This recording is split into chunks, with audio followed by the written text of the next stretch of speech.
కాబట్టి ఇప్పటికైనా నేను డీజీపీ గారిని అదేవిధంగా సిటీ పోలీస్ కమిషనర్ గారిని మొత్తం పోలీస్ వ్యవస్థను కోరుతా ఉన్నా, మీరంటే గౌరవం ఉంది, మీరు పారదర్శకంగా ఉండాలి, తెలంగాణ పోలీసులకు మంచి పేరు ఉండే ఆ పేరును మీరు చెడగొట్టుకోవద్దు.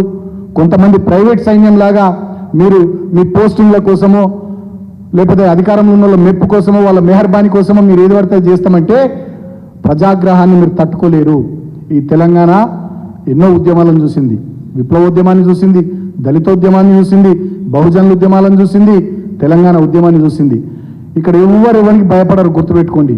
ఆత్మగౌరవం ఎక్కువ, ఆత్మవంచన చేసుకొని మనసు చంపుకొని ఎవరి దగ్గరనో తల తాకట్టు పెట్టి బతికే ఆ రేషం లేని బిడ్డలు తెలంగాణలో ఉండరు. తిక్క ఉట్టినాడు, తిరగబడ్డనాడు మీ జైళ్ళు, మీ పోలీస్ స్టేషన్లు సరిపోవు, మీ మొత్తం వ్యవస్థ కూడా సరిపోదు. ఇటువంటి పద్ధతులు బంద్ చేయండి. అంత దూరం పోయేదాకా పరిస్థితులను తీసుకురావద్దు.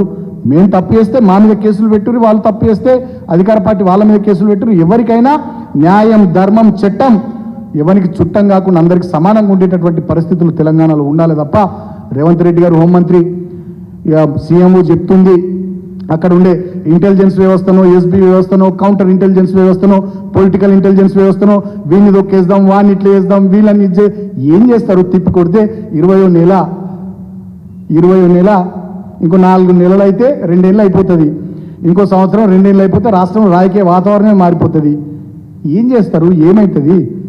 కాబట్టి ఇటువంటి బంద్ చేసి పారదర్శకంగా ఉండాలని నేను సందర్భంగా కోరుతూ, పోలీసులు పద్ధతి ముఖ్యంగా కొంతమంది, నేను మళ్ళీ చెప్తా ఉన్నా, అందరిని అంటలేను, కొంతమంది జూబ్లీహిల్స్ SHO లాగా కొంతమంది ఎవరైతే మరిగా రేవంత్ రెడ్డి ప్రైవేట్ సైన్యం లాగా పనిచేస్తున్నారో మీ పద్ధతి మార్చుకోండి అని చెప్పి, ఎందుకంటే ఇది చాలా బాధాకరమైన సంఘటన.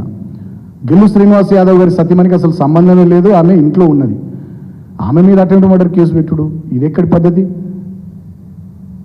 సభ్య సమాజం కానీ ప్రజాస్వామిక వాదులు కానీ ఎవ్వరు కూడా దీన్ని క్షమించరు. ఇటువంటి పనులు ఎవరి మెప్పు కోసమో ఎవరి మెహర్బానీ కోసమో ఇటువంటి పనులు చేసేది బంద్ చేయండి. మీరు చేసేసే ఇటువంటి పనుల వల్ల పోలీసు వ్యవస్థ ప్రతిష్ట దెబ్బతింటుంది. ఒకసారి ప్రతిష్ట దెబ్బతిన్న తర్వాత తిరిగి అది రివైవ్ కావాలంటే సంవత్సరాలు పడుతుంది. మళ్ళీ ఆ కాన్ఫిడెన్సు, ఆ నమ్మకం, మీ మీద గౌరవం రావాలంటే సంవత్సరాలు పడతాయి. కాబట్టి అంత దూరం తెచ్చుకోవద్దని చెప్పి నేను హితవు పలుకుతా ఉన్నా. Thank you.